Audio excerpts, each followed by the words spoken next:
Hello, dear friends and students. How are you? Yes. Welcome back to our class 11. So, welcome back to our Aribu tutorials. Once again, spoken English classes, easy learning, and get bright future.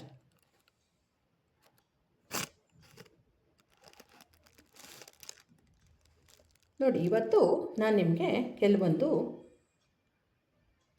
ಫಿಲಪ್ಸ್ನ ತೋರಿಸ್ತೀನಿ. ಅಂದರೆ ಬಿಟ್ಟ ಸ್ಥಳ ತುಂಬಿ ಅಂತ ಹೇಳ್ತಾರಲ್ಲ ಆ ಥರ. So ಯಾವಾಗಿಂದ ನಾನು ಟೆನ್ಸಸ್ ಸ್ಟಾರ್ಟ್ ಮಾಡಿದ್ನೋ ನಾನೇ ಸೆಂಟೆನ್ಸ್ ಮಾಡಿ ತೋರಿಸ್ತಾ ಇದ್ದೀನಿ, ಕರೆಕ್ಟ್ ಅಲ್ವಾ? ಸೊ ಇಲ್ಲಿ ನೀವು ಸಹ ಊಹೆ ಮಾಡ್ಬೋದು ಇದನ್ನು ನೋಡಿ. ಓಕೆ, ಈಗ ನಿಮ್ಗೆ ಈಗಾಗಲೇ ಹೇಳ್ದಂಗೆ ಐ ಜೊತೆ ಆ್ಯಮ್, ಯು, ವಿ, ದೇ ಜೊತೆಗೆ ಆರ್. ಸೊ ಅದೇ ಥರ ಹಿ, ಶಿ, ಇಟ್ ಅಥವಾ ದಿಸ್, ದಟ್ ಬಂದರೆ ಈಸ್ ಅಂತ ಹಾಕ್ಬೇಕಂತ ಹೇಳ್ಕೊಟ್ಟಿದ್ದೆ. ಇಲ್ಲಿ ಒಂದೊಂದು ನಾನು ಓದ್ತಾ ಹೋಗ್ತೀನಿ, ನೀವು ಊಹೆ ಮಾಡಿ. ನಾ ಹೇಳಿರೋದು ಕೇಳಿಸ್ಕೊಂಡ್ರೆ ಇನ್ನೂ ಚೆನ್ನಾಗಿ ನಿಮಗೆ ಅರ್ಥ ಆಗುತ್ತೆ. ಕ್ಲಿಯರ್? ಎಸ್. ಫಸ್ಟ್ ಒನ್ನು ನಾನು ಹೇಳ್ತಿಲ್ಲ, ಯಾಕಂದರೆ ಅದು ಇಂಟರಾಗೇಟಿವ್ ಸೆಂಟೆನ್ಸ್ಗೆ ಸಂಬಂಧಪಟ್ಟಿರೋದು, ಅಂದರೆ ಪ್ರಶ್ನಾರ್ಥಕವಾಗಿರೋವಂಥದ್ದು. ಹಾಗಾಗಿ ಸೆಕೆಂಡ್ ಕ್ವಶನ್ನಿಂದ ನಾನು ಸ್ಟಾರ್ಟ್ ಮಾಡ್ತೀನಿ, ಯಾಕಂದರೆ ನಿಮಗಿನ್ನ ಪಾಸಿಟಿವ್ ಸೆಂಟೆನ್ಸಸ್ಸಲ್ಲೇ ಇರೋದು, ನಾವು ಇಂಟ್ರಾಗೇಟಿವ್ಗೆ ಕರ್ಕೊಂಡು ಹೋಗಿಲ್ಲ. Clear? Yes. She dash Rohan's sister ಅಂತ ಕೊಟ್ಟಿದ್ದೀನಿ. ಇಲ್ಲಿ ಶೀಗೇನು? Is. She is Rohan's sister, ರೋಹನನ ತಂಗಿ ಅಥವಾ ಅಕ್ಕ. ಇಲ್ಲಿ ರೋಹನನ, ಕಮಲಾನ ಥರ ನ ಅಂತೇಳಿ ಬರುತ್ತಲ್ಲ, ಅದಕ್ಕೆ ಅಪಾಸ್ಟ್ರಫಿ ಎಸ್ ಕೊಡಬೇಕಂದ್ರೆ ಅಲ್ಲಿ ಎಸ್ ಹಾಕಬೇಕು. ಓಕೆ, ಸಿಂಗಲ್ ಇನ್ವರ್ಟೆಡ್ ಕಮ್ಮ ಹಾಕಿ. ಅದು ನಿಮಗಿನ್ನ ಪಂಕ್ಚುಯೇಷನ್ಗೆ ಬಂದಾಗ ಹೇಳ್ಕೊಡ್ತೀನಿ. ಬಟ್ ಈಗ ಸದ್ಯಕ್ಕೆ ನೀವು ಇದು ಒಂದು ತುಣುಕು ಅನ್ನೋ ಥರ ಕಲೀರಿ. Okay. It dash A hot day. ತುಂಬ ಹೇಳಬೇಕಂದ್ರೆ ಸೆಕೆ ಇದೆ, ಬಿಸಿಲಿನ ಬೇಗ ಇದೆ ಅಂತ ಹೇಳ್ತೀವಲ್ಲ ನಾವು, ಅದಕ್ಕೆ ಹಾಟ್ ಡೇ ಅಂತ ಹೇಳ್ತೀವಿ. ಇಟ್ ಬಂದಿದೆ ಅಂದರೆ ಇಲ್ಲಿ ನೀವೇನು ಹಾಕಬೇಕು? ಈಸ್ ಹಾಕಬೇಕು. ಇಲ್ಲಿ ಎ ಅಂತ ಹಾಕಿದ್ದೀವಿ. ಮತ್ತು ಕೆಲವೊಂದು ಕಡೆ ಆ್ಯನ್ ಬರುತ್ತೆ, ಮತ್ತು ಕೆಲವೊಂದು ಕಡೆ ದಾನು ಬರುತ್ತೆ. ಇದೇನು ನಮಗೆ ಎ ಆ್ಯಂಡ್ ದ ಬಳಸ್ಲಿಕ್ಕೆ ಬರಲ್ವಲ್ಲ ಅಂದರೆ ಅದು articles dear friends and students. ಇನ್ನು ನಿಮಗೆ ಆರ್ಟಿಕಲ್ಸ್ ಹೇಗೆ ಹಾಕೋದಂತ ಗೊತ್ತಿಲ್ಲ. ಈಗ ಸದ್ಯಕ್ಕೆ ನೀವು ಹೀಗೆ ಅಂದ್ಕೊಳ್ಳಿ, ಎಲ್ಲೆಲ್ಲಿ ನಿಮಗೆ ಎ ಮತ್ತು ಆ್ಯನ್ ದ ಅಂತ ಏನಾದರೂ ಕಾಣಿಸಿದ್ರೆ ಈ ಸೆಂಟೆನ್ಸಸಲ್ಲಿ ಒಂದು ಅಂತ ತಿಳ್ಕೊಳ್ಳಿ. ಅಂದರೆ ಆ್ಯಪೆನ್ ಅಂದರೆ ಒಂದು ಪೆನ್ ಅನ್ನೋ ಥರ ಅರ್ಥ ಕೊಡುತ್ತೆ. ಓಕೆ. ದ ಬುಕ್ ಅದು ಅಷ್ಟೇ, ಒಂದು ಬುಕ್ ಅನ್ನೋ ಥರ ಅರ್ಥ ಕೊಡಿಸುತ್ತೆ. ಅದು ಎಸ್ಪೆಷಲಿ ಆ ಬುಕ್ಕೇ ಅನ್ನೋ ಥರ. ಆದರೆ ಈಗ ನೀವು ಆರ್ಟಿಕಲ್ಸ್ನ ಜಾಯಿನ್ ಮಾಡೋಕ್ಕೆ ಹೋದರೆ ಕನ್ಫ್ಯೂಸ್ ಆಗ್ತೀರಾ. ಬಟ್ ನೀವು ಈಗ ಸದ್ಯದ ಪರಿಸ್ಥಿತಿಯಲ್ಲಿ ಎ ಆ್ಯನ್ ದ ಕಾಣಿಸಿದ್ರೆ ಒಂದು ವಸ್ತುವಿಗೆ ಹೇಳ್ತಾ ಇರೋದು ಅಂತ ತಿಳ್ಕೊಳ್ಳಿ. Okay. Next, they dash from India. ನೋಡಿ, ದೇ ಬಂದಿದೆ ಅಂದರೆ ದೇ ಆರ್ ಫ್ರಮ್ ಇಂಡಿಯಾ. ಅವರು ಇಂಡಿಯಾದಿಂದ ಬಂದಿದ್ದಾರೆ ಅಂತ ಹೇಳಿ ಬೇರೆ ಯಾರಾದರೂ ಮಾತಾಡ್ಕೊಳ್ಬೋದು, ಅಂದರೆ ಬೇರೆ ಕಂಟ್ರಿ ಅವರು ನಮ್ಮನ್ನು ನೋಡಿ. Okay. Next, I like it ಅಂದರೆ ನಾನು ಇಷ್ಟಪಡ್ತಿದ್ದೀನಿ. When you are here. ಎಲ್ಲಿ ಏನಕ್ಕೆ ಆರ್ ಆಗ್ತದೆ ಅಂದರೆ ಯು ಬಂದಿದೆ, ಅಂದರೆ ನಾನು ತುಂಬ ಇಷ್ಟಪಡ್ತೀನಿ ನೀನು ಇಲ್ಲಿದ್ದಾಗ ಅಂತ ಯಾರಿಗೋ ಹೇಳ್ತಾ ಇರೋದು ನಾವು.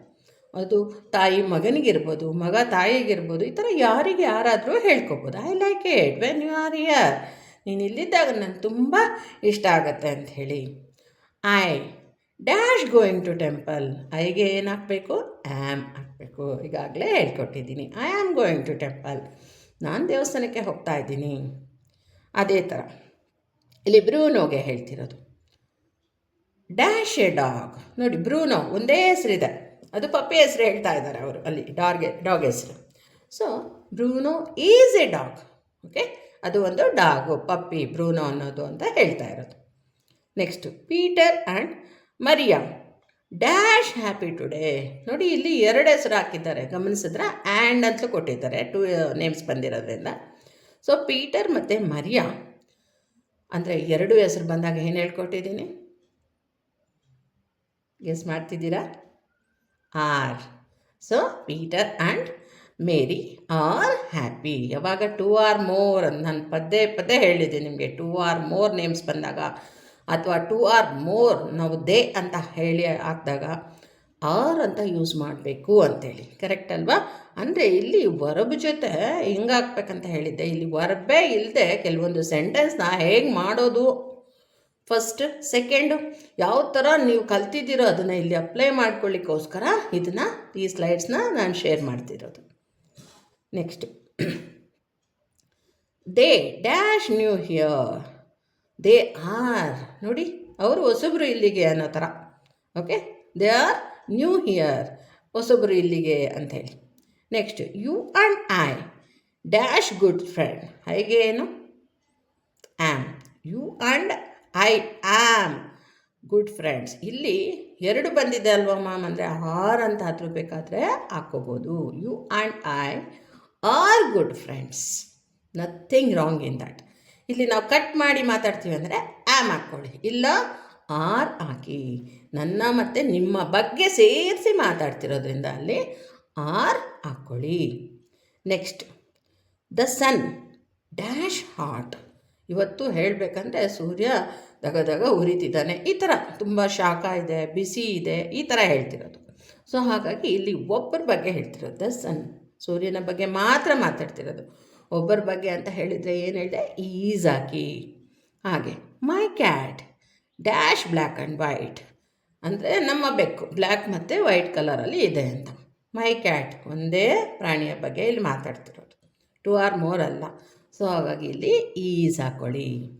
ಹಾಗೆ she dash inside the house, ಈಗ ಇನ್ಸೈಡ್ ಎಲ್ಲ ನಿಮಗೆ ಬರೋಲ್ಲ ಇನ್ನು, ಆದರೆ ಈಗ ಸದ್ಯಕ್ಕೆ ಸುಮ್ಮನೆ ಹಾಗೆ ಓದ್ಕೊಡಿ ಆಯಿತಾ. ಇನ್ಸೈಡ್ ಅಂದ್ರೇನು, ಔಟ್ಸೈಡ್ ಅಂದರೆ ಎಲ್ಲ ಹೇಳ್ಕೊಡಿ. ಇನ್ಸೈಡ್ ಅಂದರೆ ಒಳಗೆ ಅಷ್ಟೇ, ಬೇರೆ ಏನಿಲ್ಲ. ಔಟ್ಸೈಡ್ ಅಂದರೆ ಹೊರಗಡೆ. ಓಕೆ, ಇಲ್ಲಿ ಕ್ಯಾಟ್ದು ಅರ್ಥ ಆಗಿದೆ ಅಂತ ಅನಿಸುತ್ತೆ. ಶಿ ಬಂದಿದೆ, ಹಾಗಾಗಿ ನಾವೇನು ಹಾಕಬೇಕು, ಈಸ್ ಹಾಕಬೇಕು. Next, my grand father dash here, ಒಬ್ಬರ ಬಗ್ಗೆ ಹೇಳ್ತಿರೋದು ನೋಡಿ, ಮತ್ತೆ ಈಸ್ ಹಾಕಿ. ನಮ್ಮ ಗ್ರ್ಯಾಂಡ್ ಫಾದರು ಇಲ್ಲಿದ್ದಾರೆ ಅನ್ನೋ ಥರ ತೋರಿಸುತ್ತೆ. ಓಕೆ, ಅಂದರೆ ತಾತ, ಅಜ್ಜ, ನೀವೇನು ಹೇಳ್ತೀರಾ ನಿಮ್ಮ ಮನೆಯ ರೂಢಿಯ ಪ್ರಕಾರ ಆ ಥರ ಬಳಸಬೇಕಾದ್ರೆ ನೀವಿಲ್ಲಿ ಇಂಗ್ಲೀಷ್ಗೆ ಕನ್ವರ್ಟ್ ಮಾಡ್ಕೊಂಡಾಗ ಗ್ರ್ಯಾಂಡ್ ಫಾದರ್ ಅಂತೇಳಿ ಬಳಸಿ, ಈಸ್ ಇಯರ್ ಅಂತ ಹಾಕ್ಬೋದು. ನೆಕ್ಸ್ಟು, ಗ್ರಾಸ್ ಅಂದರೆ ಹುಲ್ಲು ಡ್ಯಾಶ್ ಗ್ರೀನ್, ಇಲ್ಲಿ ಅಷ್ಟೇ ಗ್ರಾಸ್ ಬಗ್ಗೆ ಹೇಳ್ತಿರೋದು. ಹುಲ್ಲುಗಳು ಅಂತ ಯಾರೂ ಹೇಳಲ್ಲ, ಹುಲ್ಲು ಅಂತ ಎಲ್ಲ ಸೇರಿಸಿ ಹುಲ್ಲು ಅಂತ ಹೇಳ್ತೀವಿ. ಒಟ್ಟಿಗೆ ಈ ಥರ ಟ್ರೂಪ್ ಸೇರಿಸಿ ಹೇಳಬೇಕಾದ್ರೆ ನಾವು ಹೇಳಬೇಕಂದ್ರೆ ಒಂದೇ ಅಂತ ತಿಳ್ಕೊಬೇಕು. Is green, grass is green, ಹುಲ್ಲು ಹಸಿರಾಗಿದೆ ಅಂಥೇಳಿ ತೋರಿಸ್ತಿರೋದು. ಓಕೆ, ಐ ಹೋಪ್ ಈ ಸ್ಲೈಡ್ ಅರ್ಥ ಆಗಿದೆ ಅನಿಸುತ್ತೆ. ನೆಕ್ಸ್ಟ್ ನೋಡಿ, ಇಲ್ಲಿ ಮತ್ತೆ ನಾನು ಇನ್ನೂ ಒಂದು ನಿಮಗೆ ಹಿಂಟು ಕೊಟ್ಟಿದ್ದೀನಿ. ಯಾರಿಗಾದರೂ ಮರ್ತೋಗಿದ್ರೆ ಇದನ್ನು ನೋಡಿ ಹಾಗಾಗಿ ಬಳಸ್ಕೋಬೋದು. ಐಗೆ ಆಮು, ವಿ ಯು, ದೇಗೆ ಆರು, ಈ ಶೀಟ್ಗೆ ಈಸ್ ಅಂತೇಳಿ ನೋಡಿ. Next, I dash a boy, am, I ಬಂದಿದೆ ಅಲ್ಲ, ಆ್ಯಮು ಈಗಿನ ಬಗ್ಗೆನೇ ಹೇಳ್ತಿರೋದು, ಪ್ರೆಸೆಂಟ್ ಕಂಟಿನ್ಯೂಸ್ ಬಗ್ಗೆ, ಕರೆಕ್ಟ್ ಅಲ್ವಾ? So I am a boy. ನೋಡಿ, ಇಲ್ಲಿ ನಾನು ಹೇಳ್ಕೊಂಡ್ರೆ ನಾನು ಬೇರೆ ಹೇಳಬೇಕಾಗತ್ತೆ, ವಿಮೆನ್ ಅಂತ ಹೇಳ್ಬೋದು, ಲೇಡಿ ಅಂತ ಹೇಳ್ಬೋದು. ಆದರೆ ಇಲ್ಲಿ ಒಬ್ಬ ಹುಡುಗ, ಅವನ ಬಗ್ಗೆ ಅವನು ಹೇಳ್ಕೊಳ್ತಿರೋದು, ಐ ಎಮ್ ಎ ಬಾಯ್ ಅಂತೇಳಿ, ನಾನು ಒಬ್ಬ ಹುಡುಗ ಅಂತೇಳಿ. ಯು ಡ್ಯಾಶ್ ಎ ಗರ್ಲ್, ಯುಗೇನು ಆರ್, ಕರೆಕ್ಟ್ ಅಲ್ಲ? So you are a girl, ನೀನು ಒಂದು ಹುಡುಗಿ ಅಂತ ನಾವು ಹೇಳ್ತಿರೋದು ಯಾರಿಗೂ, ಬೇರೆಯವರಿಗೆ, ಸೆಕೆಂಡ್ ಪರ್ಸನ್ಗೆ. ಹಾಗೆ ವಿ ಅಂದರೆ ನಾವುಗಳು, ಡ್ಯಾಶ್ ಫ್ರೆಂಡ್ಸ್, ವಿಗೇನು are, we are friends. Okay, ಮಧ್ಯದಲ್ಲಿ ಗ್ಯಾಪ್ ಕೊಡ್ತೀನಲ್ಲ, ನೀವು ಥಿಂಕ್ ಮಾಡಬೇಕು ಆ ಟೈಮಲ್ಲಿ. Okay, next, they dash my parents, ಅವರು ಅಂತ ತೋರಿಸ್ತಿರೋದು ನೋಡಿ, ಅವರು ಅಲ್ಲಿ ನಿಂತಿದ್ದಾರಲ್ಲ ಅವರು ಅನ್ನೋ ಥರ. ಸೊ ದೇಗೇನು ಆರ್ ಅಲ್ವಾ, ದೇ ಆರ್ ಮೈ ಪೇರೆಂಟ್ಸ್, ಅವರು ನನ್ನ ಪೇರೆಂಟ್ಸ್ ಅಂತೇಳಿ. ಹಿ ಡ್ಯಾಶ್ ಮೈ ಫಾದರ್, ಅವರು ನನ್ನ ಫಾದರ್ ಅಂತ ಹೇಳ್ತಿರೋದು. ಈಗೇನು ಈಸ್ ಮೈ ಫಾದರ್, ಹಂಗೆ ಆ ಕಡೆ ತೋರಿಸಿ ಶೀ ಈಸ್ ಮೈ ಮದರ್. ನೋಡಿ, ಒಬ್ಬೊಬ್ಬರಿಗೆ ಹೇಳ್ತಾ ಇರೋದು ಇದು, ಅರ್ಥ ಆಯ್ತಾ? ಫಸ್ಟು ಫಾದರ್ಗೆ ಹೇಳಿದ್ವಿ, ಆಮೇಲೆ ಮದರ್ಗೆ ಹೇಳ್ತಿದ್ದೀವಿ. ಇಬ್ಬರಿಗೂ ಹೇಳ್ಬೇಕಂದ್ರೆ ದೇ ಆರ್ ಮೈ ಪೇರೆಂಟ್ಸ್ ಅಂತ ಹೇಳಿ. ಕ್ಲಿಯರ್? ಈ ಥರ ಪ್ರೆಸೆಂಟ್ ಕಂಟಿನ್ಯೂಸಲ್ಲಿ ಸೊ ವರ್ಬು ಇಲ್ದಿದ್ದಾಗ ಯಾವ ಥರ ಯೂಸ್ ಮಾಡ್ಕೋಬೋದು ನೀವು ಅನ್ನೋದಕ್ಕೋಸ್ಕರ ಈ ಸ್ಲೈಡ್ಸ್ನ ಶೇರ್ ಮಾಡಿ ಎಕ್ಸ್ಪ್ಲೈನ್ ಮಾಡಿರೋದು. ಕ್ಲಿಯರ್? ಎಸ್. ನೆಕ್ಸ್ಟ್ ಇನ್ನೂ ಸ್ವಲ್ಪ ನೋಡೋಣ. ಸೊ ಇವತ್ತಿನ ಕ್ಲಾಸ್ ನಿಮಗೆ ಅರ್ಥ ಆಗ್ತಿದೆ ಅನಿಸುತ್ತೆ. ಏನಂದರೆ ಇಲ್ಲಿ ಬರೀ ಸಬ್ಜೆಕ್ಟ್ ಮತ್ತು ವರ್ಬ್ ಜೊತೆಗೆ ಆಬ್ಜೆಕ್ಟೇ ಅಂತಲ್ಲ, ಇಲ್ಲಿ ಕೆಲವೊಂದು ಸಲ ನಾವು ವರ್ಬು ಹಾಕಿದ್ರೂ ಹಾಕ್ಬೋದು ಅಥವಾ ಇಲ್ದೂ ಇರ್ಬೋದು. ಇಲ್ಲಿ ಸಬ್ಜೆಕ್ಟ್ ಮತ್ತು ಅದಕ್ಕೆ ಸಪೋರ್ಟಿಂಗ್ ವರ್ಬ್ಸ್ ಅಂದರೆ ಆ್ಯಕ್ಸಿಲರಿ ವರ್ಬ್ಸ್. ಸೊ ಆ್ಯಮು, ಈಸು, ಆರು ಎಸ್ಪೆಷಲಿ ಪ್ರೆಸೆಂಟ್ ಕಂಟಿನ್ಯೂಯಸಲ್ಲಿ ಅಂದರೆ ನಮ್ಮ ಕಣ್ಮುಂದೆ ನಡೀತಾ ಇರೋದಕ್ಕೆ ಯಾವ ಥರ ಹಾಕ್ಬೋದಂತೇಳಿ ಇಲ್ಲಿ ಹೇಳ್ಕೊಡ್ತಾ ಇರೋದು. ನೆನ್ನೆ ನಿಮ್ಮ ಪ್ರೀವಿಯಸ್ ಕ್ಲಾಸಸಲ್ಲಿ ಏನು ಹೇಳ್ಕೊಟ್ಟಿದೆ, ಕ್ಲಾಸ್ 10ಲ್ಲಿ ನೀವು ವರ್ಬ್ ಜೊತೆ ಹಿಂಗಾಗಿ ಹಾಕೋದೇ ಒಂದಷ್ಟು ಸೆಂಟೆನ್ಸ್ಗಳನ್ನ ಹೇಳ್ಕೊಟ್ಟಿದೆ, ಕರೆಕ್ಟಾ? ಪಿಕ್ಚರ್ ರೀಡಿಂಗ್ ಸಹ ಮಾಡಿಸಿದ್ದೆ. ಸೊ ಇಲ್ಲಿ ಸಿಂಗಲ್ ಆಗಿ ಫ್ರೇಮ್ ಮಾಡಿದ್ದೀನಿ. Clear? Yeah. Next, he dash A teacher. So ಅವನು, ಇಲ್ಲಿ ನಾನು ನಿಮ್ಗೆ ಈಗಾಗಲೇ ಹೇಳಿದ್ದೀನಿ, ಯು ವಿಷಯಕ್ಕೆ ಬಂದಾಗ ಇಂಗ್ಲೀಷಲ್ಲಿ ನಾವು ಎಷ್ಟೇ ದೊಡ್ಡ ವ್ಯಕ್ತಿ ಆದರೂ ಹಿ ಅಂತಲೇ ಹೇಳೋದು, ರೆಸ್ಪೆಕ್ಟ್ ವರ್ಡ್ ಇಲ್ಲ ಅಲ್ಲಿ. ಬೇಕಾದರೆ ಆಮೇಲೆ ನೀವು ಸರ್ ಮೇಡಮ್ ಅಂತ ಹಾಕೋಬೋದು. Okay, he dash A teacher. ಅವನು ಒಬ್ಬ ಟೀಚರ್. ನೋಡಿ, ಒಬ್ಬ ಅಂತ ಬಂತು, ಅದಕ್ಕೆ ಅಲ್ಲಿ ಎ ಹಾಕಿರೋದು. ಓಕೆ, ಇಲ್ಲಿ ನಾನೇನು ಆರ್ಟಿಕಲ್ಸ್ ನಿಮ್ಗೆ ಹೇಳ್ಕೊಡ್ತಿಲ್ಲ, ಬಟ್ ಕನ್ಫ್ಯೂಸ್ ಆಗಬಾರ್ದಂತ ಅಲ್ಲಲ್ಲಿ ನಿಮಗೆ ಹಿಂಟ್ಸ್ ಕೊಡ್ತಾ ಇದ್ದೀನಿ. ಈಗ ಇಲ್ಲಿ ಯಾವ ಸಪೋರ್ಟಿಂಗ್ ವರ್ಬ್ ಹಾಕಬೇಕು ಪ್ರೆಸೆಂಟ್ ಕಂಟಿನ್ಯೂಯಸಲ್ಲಿ ಅಂದರೆ ಈಸ್ ಹಾಕಬೇಕು. ಕರೆಕ್ಟ್ ಅಲ್ವಾ? Is a teacher. ಹಂಗೆ ಐ ಡ್ಯಾಶ್ ಅನ್ ಇಂಜಿನಿಯರ್, ನನಗೆ ನಾನು ಹೇಳ್ಕೊಡ್ತಿರೋದು. ಓಕೆ, ಐ ಜೊತೆಗೆ ಏನು ಪ್ರೆಸೆಂಟ್ ಕಂಟಿನ್ಯೂಯಸಲ್ಲಿ am. I am an engineer. So ಇಲ್ಲಿ ಆ್ಯನ್ ಏನಕ್ಕೆ ಬಂದಿದೆ ಅಂತ ನಿಮಗೆ ಗೊತ್ತಿಲ್ಲ, ಯು ವಿ ಇದೆ ಹಿಂಭಾಗದಲ್ಲೇ ಹಾಕುವಂಥದ್ದು. ಆದರೆ ಸದ್ಯಕ್ಕೆ ಈ ಆರ್ಟಿಕಲ್ಸ್ನ ತಲೆ ಕೆಡಿಸ್ಕೋಬೇಡಿ. Next, they dash friends. ದೇಗೆ ಏನು? ಆರ್. They are friends. ಅವರುಗಳು ಒಬ್ಬರಿಗೊಬ್ಬರಿಗೆ ಸ್ನೇಹಿತರು ಅಂತ ನಾವು ಹೇಳ್ಕೊಳ್ತಾ ಇರೋದಿಲ್ಲ. Next, I dash happy. I am happy. ಈಗೇನೋ ಒಂದು ರಿಸಲ್ಟ್ಸ್ ಬಂದಿರುತ್ತೆ, ಸೊ ಐ ಆಮ್ ಹ್ಯಾಪಿ ಅಂತ ಹೇಳ್ಬೋದು. ಇಲ್ಲ ನೆಂಟರು ಯಾರೋ ಬಂದಿರ್ತಾರೆ ಅಥವಾ ನಿಮ್ಮ ಪೇರೆಂಟ್ಸ್ ಬಂದಿರ್ತಾರೆ, ಯಾರೋ ಮದುವೆ ಆಗಿ ಅತ್ತೆ ಮನೆಗೆ ಬಂದಿರೋ ಅಂಥ ಹೆಣ್ಣು ಮಕ್ಕಳು ಕಲಿತಿದ್ರೆ ಅವ್ರಿಗಾದರೆ, ಸೊ ಆಗ ನೀವು ಹೇಳ್ಕೊಬೋದು, ನಿಮಗೆ ನೀವು ಹೇಳ್ಕೊಬೋದು ಏನು, ಐ ಆಮ್ ಹ್ಯಾಪಿ ಅಂತೇಳಿ. Next, he dash from Madrid. So ಇದು ಒಂದು ಪ್ಲೇಸ್ ಅಂತ ತಿಳ್ಕೊಳ್ಳಿ. ಓಕೆ, ಇಲ್ಲಿ ಈಸ್ ಅದು ಹಿ ಬಂದಿರೋದ್ರಿಂದ ನೀವೇನು ಹಾಕಬೇಕು? ಈಸ್ ಹಾಕಬೇಕು.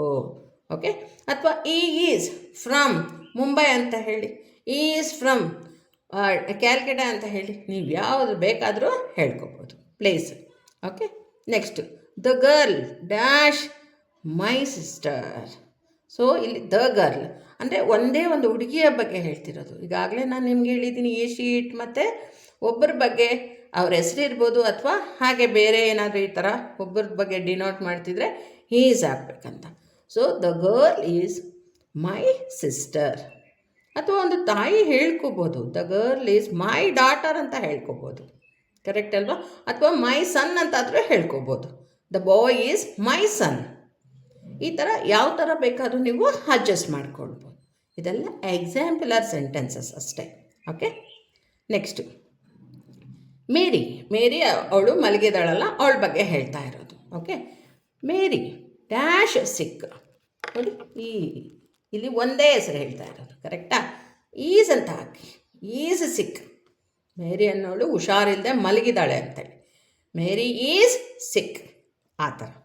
Next, she dash A doctor. ನೋಡಿ, ಅಲ್ಲಿ ಶಿ ಬಂದಿದೆ ಅಂದರೆ ಏನು ಹಾಕಬೇಕು? ಈಸ್ ಹಾಕಬೇಕು.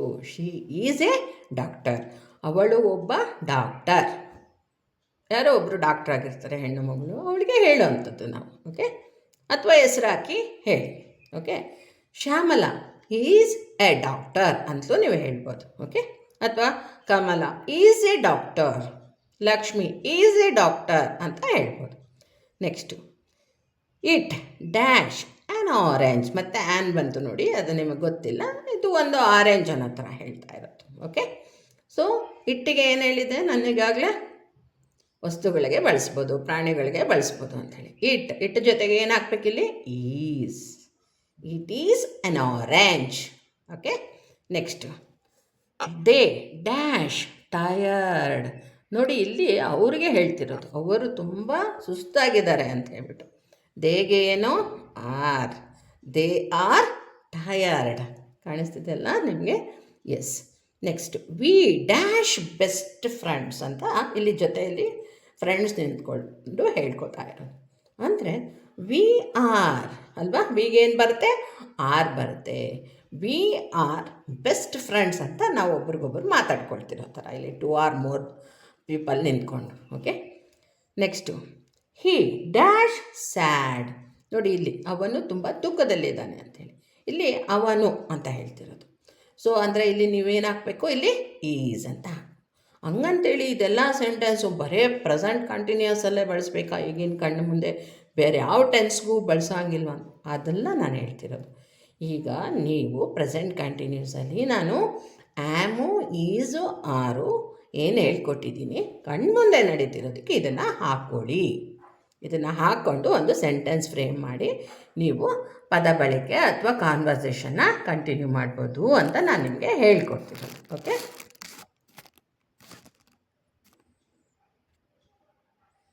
ನೆಕ್ಸ್ಟ್ ಮತ್ತೆ ಇನ್ನು ಕೆಲವೊಂದು. ಸೊ ಇವತ್ತಿನ ಕ್ಲಾಸಸ್ಸಲ್ಲಿ ಗಮನಿಸಿದ್ರೆ ಡಿಯರ್ ಫ್ರೆಂಡ್ಸ್ ಆ್ಯಂಡ್ ಸ್ಟೂಡೆಂಟ್ಸ್, ಇಲ್ಲಿ ಸಬ್ಜೆಕ್ಟು, ವರ್ಬು, ಆಬ್ಜೆಕ್ಟ್ ಹೇಳ್ತಿದ್ನಲ್ಲ, ಈಗ ವರ್ಬ್ನ ಬಿಟ್ಟು ಆ ವರ್ಬ್ ಜೊತೆ ಹಿಂಗೆ ಹಾಕ್ಬೇಕಂತ ಹೇಳ್ಕೊಟ್ಟಿದ್ದೆ. ಆ ವರ್ಬ್ನ ಬಿಟ್ಟು ಸಹ ನಾವು ಪ್ರೆಸೆಂಟ್ ಕಂಟಿನ್ಯೂಸಲ್ಲಿ ಮಾತಾಡ್ಬೋದು ಅನ್ನೋದನ್ನು ನಾನು ನಿಮಗೆ ಇಲ್ಲಿ ತೋರಿಸ್ತಾ ಇರೋದು. So I dash sad. ನೋಡಿ, ಐ ಜೊತೆ ಏನು ಬರಬೇಕು? ಪ್ರೆಸೆಂಟ್ ಕಂಟಿನ್ಯೂಸಲ್ಲಿ ಆ್ಯಮ್ ಬರಬೇಕು. ಕರೆಕ್ಟ್ ಅಲ್ಲ? ಐ ಆ್ಯಮ್ ಸ್ಯಾಡ್, ನಂಗೆ ತುಂಬ ದುಃಖ ಆಗ್ತಿದೆ. ಈ ಥರ ನಾವೇನಾದರೂ ಯಾರ ಹತ್ರ ಆದರೂ ಹೇಳ್ಕೊಬೇಕಾದ್ರೆ ಐ ಆಮ್ ಸೋ ಸ್ಯಾಡ್ ಅಂತ ಹೇಳ್ಬೋದು. ನನಗೆ ತುಂಬ ದುಃಖ ಆಗಿದೆ, ಈ ಥರ ಹೇಳ್ಬೋದು. ಕರೆಕ್ಟ್ ಅಲ್ಲ? Next, you dash happy. You are happy. ನೋಡಿ, ಆರ್ ಹಾಕ್ಬೇಕು. ಇವಾಗೇನು? ಆರ್. ಕರೆಕ್ಟ್ ಅಲ್ವಾ? ಇಲ್ಲಿ ಒಂದು ವೇಳೆ ಇಲ್ಲಿ ಒಂದು ಟ್ರಿಕ್ ಹೇಳ್ಕೊಡ್ತೀನಿ ನೋಡಿ. ಯು ಆರ್ ಹ್ಯಾಪಿ, ನೀನು ಸಂತೋಷವಾಗಿದ್ದೀಯಾ ಅಂತ. ಒಂದು ವೇಳೆ ಆ ಯು ಅನ್ನೋದು ಒಂದೇ ಒಬ್ಬರೇ ಆಗಿದ್ರು ಅಂತ ತಿಳ್ಕೊಳ್ಳೋಣ.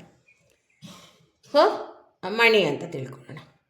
ಮಣಿ ಡ್ಯಾಶ್ ಹ್ಯಾಪಿ, ಈಸ್ ಬಂದುಬಿಡುತ್ತೆ. ನೋಡಿ, ಹೆಸರು ಹಾಕಿದರೆ ಅದಕ್ಕೆ ಎಷ್ಟು ಚೇಂಜ್ ಆಯಿತು ನೋಡಿ. ಯು ಅಂತ ಹೇಳಬೇಕಂದ್ರೆ ಯು ಆರ್ ಹ್ಯಾಪಿ ಅಂತ ಹೇಳ್ಕೊಳ್ಳಿ, ಅಂದರೆ ನೀನು ತುಂಬ ಸಂತೋಷವಾಗಿದ್ದೀಯಾ ಅಂತ.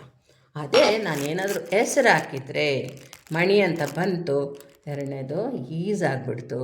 ಈ ಥರ ನೀವು ಕಲ್ತ್ಕೋಬೇಕು ಯಾವ ಥರ ಸಂದರ್ಭಕ್ಕೆ ತಕ್ಕನಾಗೆ ಚೇಂಜಸ್ ಮಾಡ್ಕೊಳ್ಳೋದು ಸಪೋರ್ಟಿಂಗ್ ವರ್ಬ್ಸ್ನ ಅಂಥೇಳಿ. ನೆಕ್ಸ್ಟ್, ಹಿ ಡ್ಯಾಶ್ ಟಾಲ್. ನೋಡಿ, ಹೀಗೆ ಏನಾಗ್ತೀರಾ? ಈಸು. ಕರೆಕ್ಟಾ? ಅವನು ತುಂಬ ಹೊತ್ತಕ್ಕಿದ್ದಾನೆ, ಟಾಲ್ ಅಂಥೇಳಿ. ಶಾರ್ಟ್ ಅಂದರೆ ಏನು? ಕುಳ್ಳಗಿರೋದು. ಸೊ ನಾವು ಅದನ್ನು ಹೇಳ್ಬೋದು, ಈ ಈಸ್ ಶಾರ್ಟ್ ಅಂತ ಹೇಳ್ಬೋದು. ಆದರೆ ಈ ಪಿಕ್ಚರ್ಗೆ ಬರಲ್ಲ, ಅದು ನಾನು ನಿಮಗೆ ಸುಮ್ಮನೆ ಹೇಳ್ಕೊಡ್ತಾ ಇರೋದು. ಕರೆಕ್ಟ್ ಅಲ್ವಾ? ಸೊ ಈಸ್ ಶಾರ್ಟ್ ಅಂತಾದರೂ ಹೇಳಿ ಕುಳ್ಳಕ್ಕಿದ್ರೆ, ಅಥವಾ ಈ ಥರ ಉದ್ದಕ್ಕಿದ್ರೆ ಈಸ್ ಟಾಲ್ ಅಂತ ಹೇಳಿದ್ರು ಹೇಳ್ಬೋದು. ಅಥವಾ is a tall person, a tall boy ಅಂತಲೂ ಹೇಳ್ಬೋದು. ಒಬ್ಬ ಅಂತ ಬರ್ಸೋಕ್ಕೆ ಹಾಕ್ಬೋದು ಅಂತ ಹೇಳಿದ್ನಲ್ಲ, ಅದು. Next, she dash old. ಅಲ್ಲಿ ಕನ್ಫ್ಯೂಸ್ ಆಗಬೇಡಿ, ಪಿಕ್ಚರ್ನ ನೋಡಿ. ಸೊ ಫಾರಿನ್ ಕಂಟ್ರೀಸಲ್ಲೆಲ್ಲ ಹಾಗೆ ಇರ್ತಾರಲ್ವ, ಆ ಥರ ಕೊಟ್ಟಿದ್ದಾರೆ. ಶಿ ಅಂತ ಬಂದಿರೋದ್ರಿಂದ ಏನಾಗ್ತೀರಾ?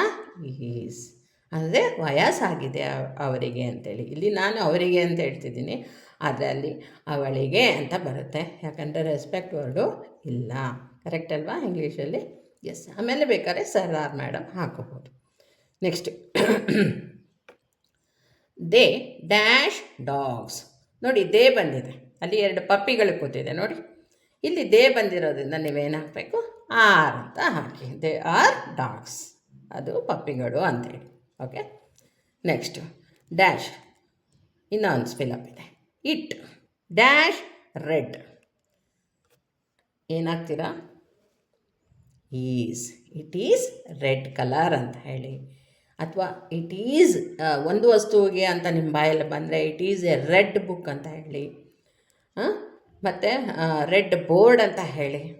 ಈ ಥರ ನೀವು ವರ್ಬ್ ಜೊತೆನೇ ಅಲ್ಲ, ಪ್ರೆಸೆಂಟ್ ಕಂಟಿನ್ಯೂಯಸಲ್ಲಿ ಈಸು, ಆರು, ಆ್ಯಮ್ ಆಗಿ ಯಾವ ಥರ ನೀವು ಪದ ಬಳಕೆ ಮಾಡಿ ವಾಕ್ಯ ರಚನೆ ಮಾಡ್ಬೋದು ಅಂಥೇಳಿ ಹೇಳ್ಕೊಟ್ಟಿದ್ದೀನಿ. ಐ ಹೋಪ್ ಅರ್ಥ ಆಗಿದೆ ಅಂತ ಅನಿಸುತ್ತೆ. ಏನಾದರೂ ಡೌಟ್ಸ್ ಇದ್ದರೆ ದಯವಿಟ್ಟು ಕಮೆಂಟ್ ಸೆಕ್ಷನಲ್ಲಿ ಹಾಕಿ ಡಿಯರ್ ಫ್ರೆಂಡ್ಸ್.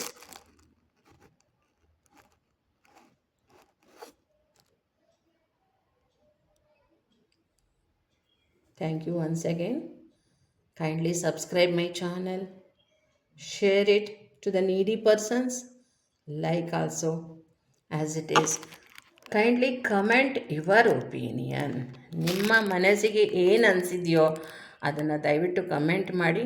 ಸೊ ಈ ಥರ ಅವ್ರು ನೋಡ್ತಿದ್ದಾರೆ, ಈ ಥರ ಒಪಿನಿಯನ್ ಕೊಟ್ಟಿದ್ದಾರೆ ಅಂಥೇಳಿ ನಮಗೂ ಸಹ ಬಹಳ ಸಂತೋಷ ಆಗುತ್ತೆ. Thank you dear friends and students. See you.